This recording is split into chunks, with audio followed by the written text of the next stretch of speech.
Hi, my name is Alexa Lopez. Hi, my name is Andromeda Zuniga. I am Sandra Rodriguez. I'm Yereni Tobias. And this is our presentation on tackling obesity and encouraging healthier habits for Hispanic men in Texas.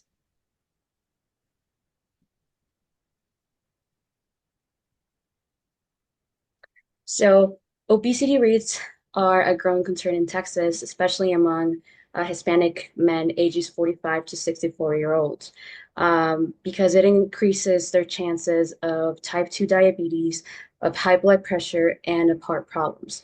And these can eventually become, serious issues. A big factor also behind this is an unhealthy diet, which can throw off important body functions, and it puts people at a higher risk for these conditions.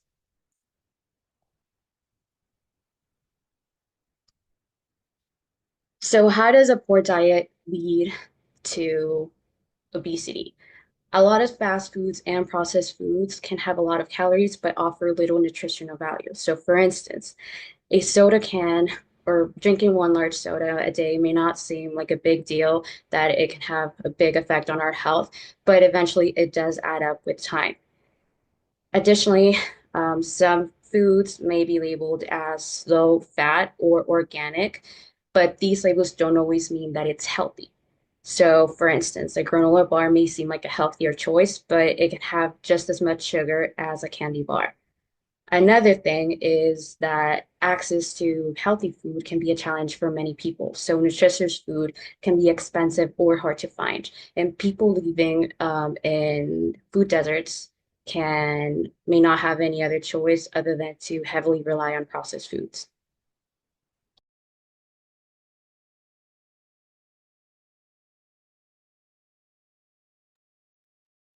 So, one of the best ways to reduce health risks like obesity, diabetes, and heart disease is through healthy eating habits. So, this doesn't necessarily mean being on an extreme diet or cutting out your favorite foods, but more about balance and making better choices over time. So, encouraging a diet rich in fruits, vegetables, lean proteins, and whole grains, while also reducing the intake of processed foods, sugary beverages, and unhealthy fats can support weight management and overall health. There are multiple benefits to eating these foods. For example, these will help support digestion and immunity. They provide energy and antioxidants to protect against diseases, as well as helping build and repair the body. The way we eat, exercise, and take care of our health often starts with what we learn from our family. When families and communities support healthy habits, it's easier to make good choices. Some cultural values that help play a big part are family respect and community and personal connections. Having trust and strong relationships really help improve communication and support. That being said, some barriers are that make health harder are less physical activity, limited healthcare access, mental health stigma, and high stress levels. Many jobs and daily routine often limit movement, so trying to stay active is harder for many people. The high cost, lack of insurance, or few nearby doctors also limits healthcare access. Many avoid seeking help because of stress or anxiety, and particularly in Hispanic culture, mental health is a subject that many don't believe in. So also high stress levels contribute to this as well as um, traditionally, because Hispanic men are the breadwinners of the family and have all that pressure to be providers, which can be really stressful.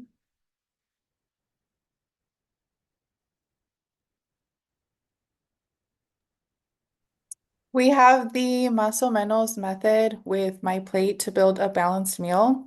Más o menos basically means more of the good stuff like vegetables, fruits, and whole grains, and less of the not so good stuff like sugary drinks, fried foods, and large portions. My plate is a great resource that's simple, free.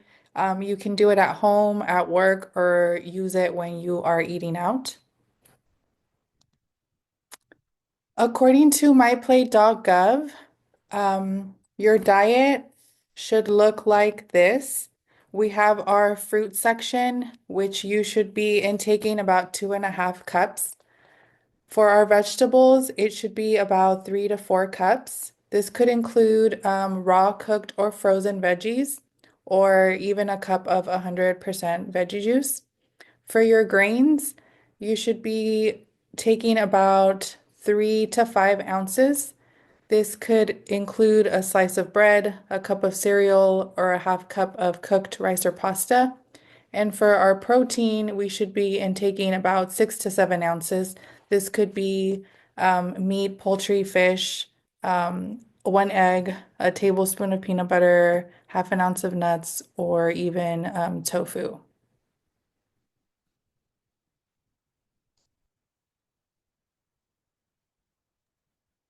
Some tips for the muscle menos method would be to keep your portions moderate.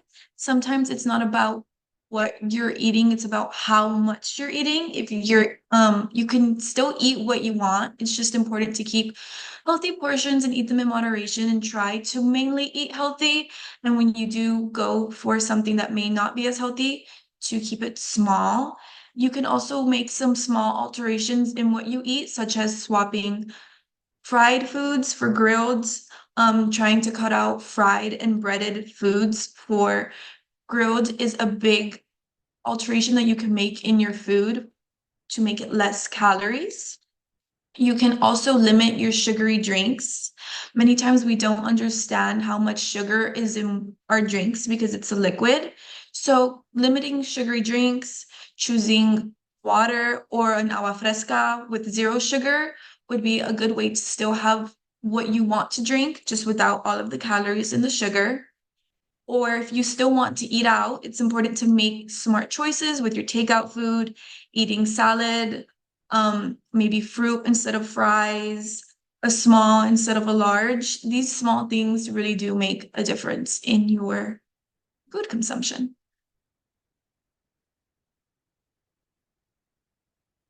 We included this video, what the Hispanic population needs to know about obesity, that we thought could have some good visuals and facts for our audience.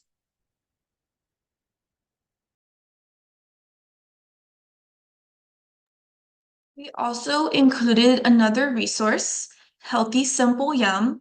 Anna is a Mexican American registered dietitian nutritionist here that shares plant-based recipes that make healthy eating enjoyable and accessible.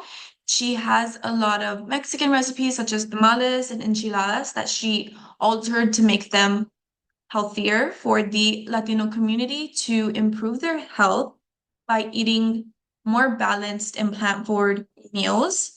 Plant-based diets have been shown to reduce the risk of heart disease and chronic illness such as diabetes and hypertension.